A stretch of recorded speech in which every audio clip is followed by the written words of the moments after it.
4 nouveaux exercices sur la proportionnalité.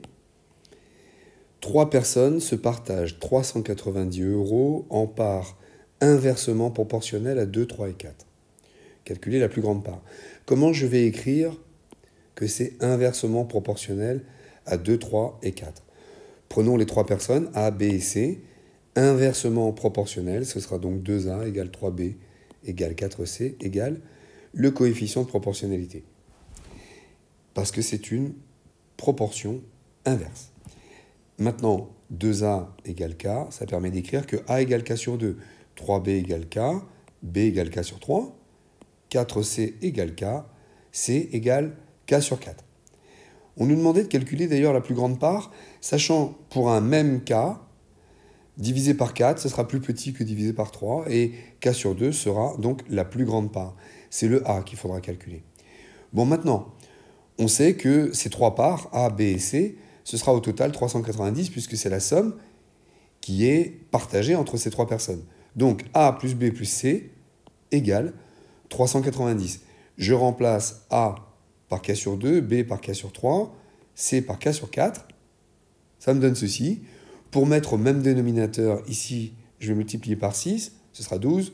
3 fois 4, 12. Et 4 fois 3, 12. Ça me permet d'écrire 6K plus 4K plus 3K, c'est-à-dire 13K, égale 390 fois 12. Encore une fois, j'attire votre attention sur le fait que je vais essayer d'éviter de me lancer dans ces grandes opérations. Je ne vais pas calculer dans un coin de ma feuille 12 fois 390. C'est pas que c'est impossible, mais c'est certainement une perte de temps. Alors on va prendre le 13 et le mettre au dénominateur et voir ce qu'on peut faire. Donc ici, 39 et 13, ben c'est 3 fois. Donc j'ai 30 fois 12. 30 fois 12, ça fait 360. On nous avait demandé de calculer A. A est égal à K sur 2.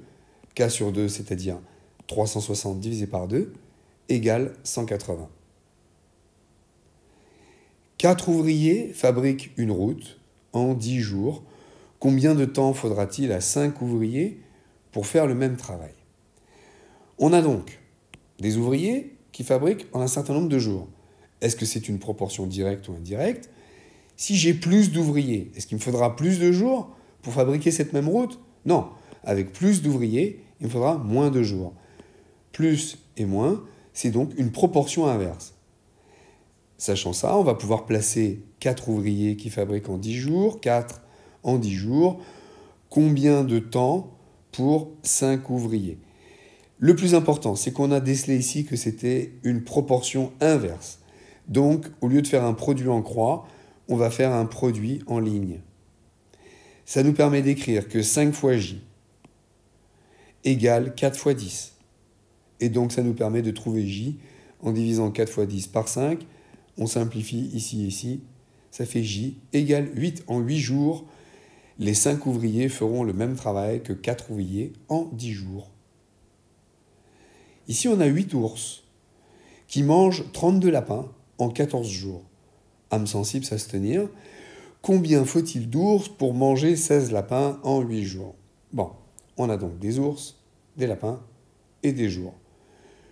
Plus il y a d'ours, plus il y aura de lapins mangés. Parce qu'ici, on parle de manger des lapins et de manger des lapins. Donc, plus il y a des ours, plus il y a des lapins qui sont mangés. Et plus il y a un nombre de jours, plus il y aura des lapins mangés.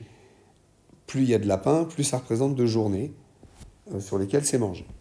Donc ici, ça augmente, proportion directe. Ça augmente, proportion directe, là aussi. Donc il y a une proportion directe entre ours et lapin, et entre lapin et jour. On va pouvoir mettre maintenant les éléments dans notre tableau. On a 8, 32 et 14. Et ensuite, on nous demande, pour 16 lapins et 8 jours, pour 16 lapins et pour 8 jours, combien d'ours? Comme on a une proportion directe entre ours et lapin, on fait un produit en croix. Comme on a une proportion directe entre lapin et jour, on fait un produit en croix. Et on a vu dans le cours qu'il suffisait de suivre les lignes vertes en produit pour écrire une équation.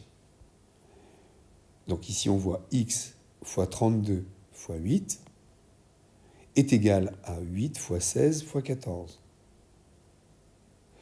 Ici, encore une fois, je ne vais pas calculer 32 fois 8 et 8 fois 16 fois 14. Je vais dans un premier temps mettre ça au dénominateur et voir ce qu'il est possible de simplifier. Alors voyons. Ah ben là, il y a 8 et 8.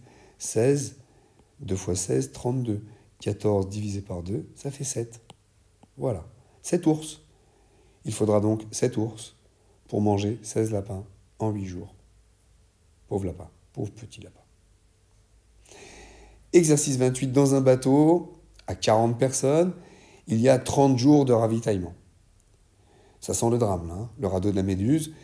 10 jours plus tard, il y a 10 personnes supplémentaires. Combien de jours suffira la nourriture restante pour les 50 personnes? Alors, on va essayer d'y voir plus clair. Bon, d'abord, on nous parle d'un nombre de personnes et de ravitaillement. Plus il y aura des gens sur ce bateau, moins il y aura de ravitaillement disponible. On est donc dans une situation de proportion inverse, et c'est pour ça qu'on fera un produit en ligne ici, parce qu'on est dans une proportion inverse. Maintenant, ce qu'il faut comprendre, on dit que dans un bateau, il y a 40 personnes, 30 jours de ravitaillement, mais 10 jours plus tard, il ne reste plus 30 jours de ravitaillement, c'est 30 moins 10, il reste 20 jours de ravitaillement. Et nous, c'est là qu'on se situe. On se situe 30 jours plus tard, puisque c'est à ce moment-là qu'on a 10 personnes supplémentaires qui viennent dans le bateau. Et c'est à ce même moment qu'on se pose la question de savoir combien de jours, combien de ravitaillement il nous reste pour ces 50 personnes, puisqu'on en avait 40 et on a eu 10 personnes supplémentaires. Donc on passe de 40 personnes à 50 personnes. Mais on ne part pas sur 30 jours de ravitaillement, puisqu'on est 10 jours plus tard, il n'y a plus que 20 jours de ravitaillement. C'était ça la difficulté en fait dans cet exercice. Maintenant qu'on sait qu'on a 40 qui est en correspondance avec 20 et 50 en correspondance avec x, 40 fois 20 égale 50 fois x, ce qui nous permet d'écrire que x égale 40 fois 20 divisé par 50. 800 divisé par 50, ça fait 16 jours. Donc, ces 40 personnes avaient 20 jours de ravitaillement. S'il vient 10 personnes supplémentaires dans le bateau, ils seront 50. Et à partir de ce moment-là, ce même ravitaillement sera suffisant pour tenir non plus 20 jours, mais 16 jours désormais. Voilà pour cette petite série. On se donne rendez-vous à la prochaine vidéo en espérant qu'il y ait un peu moins de mélodrames, d'ours, de lapins et de radeaux de la Méduse.